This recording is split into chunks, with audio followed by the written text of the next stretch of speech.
Okay, let's take another question. Sexual orientation is a choice, or that there is no such thing as sexual orientation, that this is only about one's sexual behavior. I have never regarded my heterosexuality as a choice, and I have no reason to suspect anyone else's sexual orientation of being a choice either. If you were tomorrow given conclusive scientific evidence that sexual orientation is innate and tied to a specific genetic variation, would you change your position and ask that sexual orientation be treated the same as race, gender, or country of origin? I would be very excited to hear that, because for about 40 years, quite frankly, I've been looking for some tie, because as a therapist, I've worked with individuals struggling with this issue for many, many years. All I can tell you is I read constantly, every week, both sides of this argument, and I still haven't found anything that I can tie to. And all the seminars I go to all across the world, I can't find anything we can tie to. But if we did know that, I would be excited to know that that was absolutely proved to be a fact. But I don't believe that's going to happen. And so in the meantime, we're talking about what ifs. And I think we have to be careful we don't make decisions on what ifs. We only make decisions on what we know.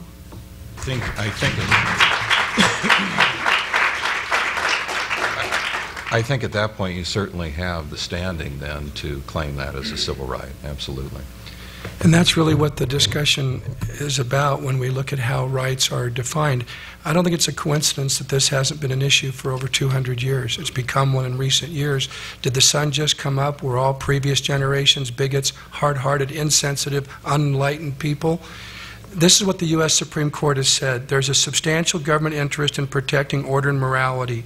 In democratic societies, legislatures, not courts, are constituted to respond to the will and consequently the moral values of the people. The furtherance of public morality is a legitimate state interest. So we, the people, have these discussions, and we make collective decisions, and we try to pass good public policy. But again, you come back to the founders who have, as indicated, put great reliance upon the Bible and the laws of nature. It's not just some frivolous interpretation, one person's version. This is 200 years of precedent that we're talking about here today. We do not want that to translate into unkindness, insensitivity, lack of love or compassion, but the litmus test of all that is not simply passing whatever anyone wants in the form of a new law. My position on same-sex marriage would not change under that circumstance, because children will still need a mother and a father, and society still has an interest in encouraging the men and women who may create children to come together for their sake and I guess I want to say for the sake of the future. So what a person's predisposition would be wouldn't change that other reality, which is also true. A few seconds left. No. I think that the government is not the answer to these problems. The market is the answer to these problems. In fact, it's worked reasonably well to allow corporations to make decisions on their own about what benefits they offer, and we're constantly... I'm sorry. And that's indeed what I meant by the force of law, whereas over the decades and the centuries, we have culture that's created what you can do in the workplace. You have a workplace culture.